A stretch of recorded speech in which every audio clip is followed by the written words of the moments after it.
ये बाकी साथियों के साथ है और वो उन्हें कहते हैं कि वे सभी वहाँ ठहरे और उस लड़की का मधुर गीत सुने जो वह गा रही है, जो वह मतलब फसल काटते हुए गा रही है। और अगर वो उनकी reaping and singing by herself alone she cuts and blind the grain and sings a melancholy strain. Oh listen for the well profound is overflowing with the sound. और वो जो है फसल काट रही है लड़की, और कवि कहता है कि वह एक पहाड़ी वाली लड़की है और वह एक साथ दो काम कर रही है। मतलब वो या एक तो वो फसल काट रही है और फिर उसके साथ वह उसका जो है गट्ठर बांध रही है, मतलब फसल का गट्ठर बांध रही है और एक दुखद गीत गा रही है। कवि अपने मित्रों से बोलते हैं और कहते हो ध्यान से सुने और अनुमान लगाए कि ये घाटियाँ भी मतलब भर चुकी है उसकी आवाज़ से। ऐसा लगता है कि ये घाटियाँ भी उसके साथ गा रही है और पूरा वातावरण संगीतमय हो गया है।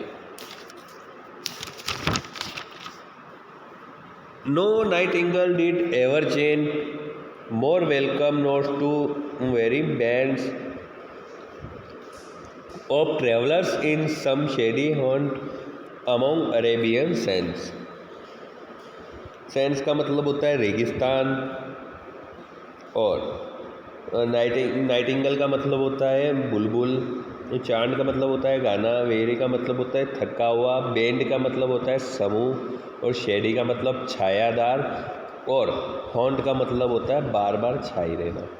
इस पद्यांश में कवि कहते हैं कि उसका जो गीत है वो बुलबुल के गीत से भी मधुर है। बुलबुल मतलब चिड़िया का नाम है, उसके गीत से भी मधुर है, कोयल। कवि कहता है कि छाया और पानी की तलाश में भटकता हुआ जो रेगिस्तान में भटक जाता है, वह आदमी भी उसका गीत सुनकर राहत महसूस करता है और उसका मतलब अपनी तलाश को छोड़कर वो उसका गीत सुनेगा और उसको जो है अर्थात उसका गीत उससे रेगिस्तान में ठंडी छाया प्रदान करेगा, ऐसा उसका गीत लग रहा है। A voice so thrilling never was heard in springtime from his cuckoo bird, breaking the silence of the seas among the farthest rivers. और थ्रिलिंग का मतलब होता है उत्तेजनापूर्ण, कुकबर्ड का मतलब होता है काले रंग की पक्षी जो आवाज़ निकालता है जिसको हम कोयल कहते हैं। ब्रेकिंग का मतलब तोड़ना, और फारदेस्ट का मतलब होता है लंबा चौड़ा। हेब्राइड्स का मतलब होता है स्कॉटलैंड के पश्चिमी तट पर या अटलांटिक महासागर को।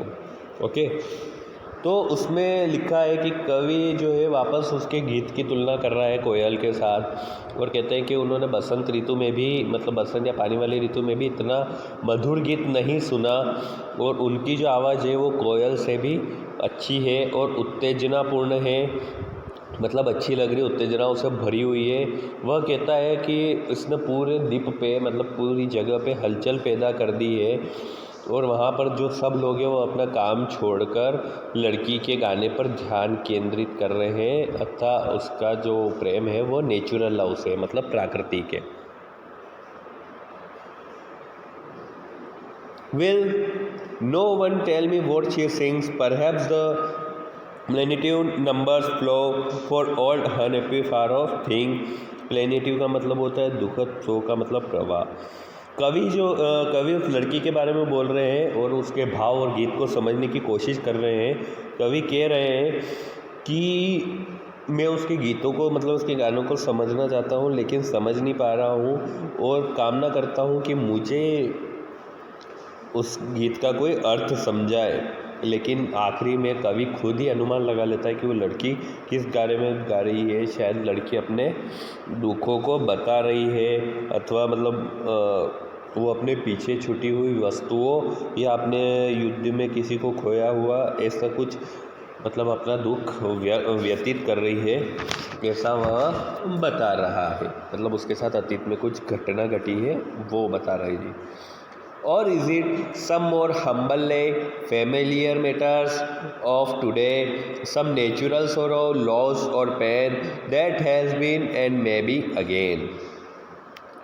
और कवि जो है वो कहते हैं कि लड़की अपने गीत के माध्यम से अपने आने जाने माने परिचित घटनाओं के बारे में बता रही है, जो उसके साथ घटना हुई है उसके बारे में बता रही है।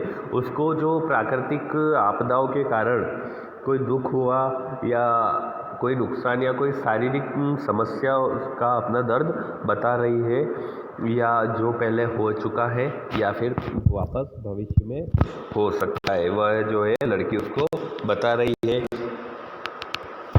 तो देखते हैं आगे क्या होता है। Whatever the theme, the maiden sang as if her song could have no ending. I saw her singing at her work, and over the sickle bending, I would listen motionless and still. And as I mounted up the hill, the music in my heart I bore long after it was heard no more. लड़की जो है कह रहे हैं कवि कि लड़की जो है ऐसा लग रहा है कि उसका जो गीत है वो अमर है, वो कभी ख़त्म ही नहीं होगा।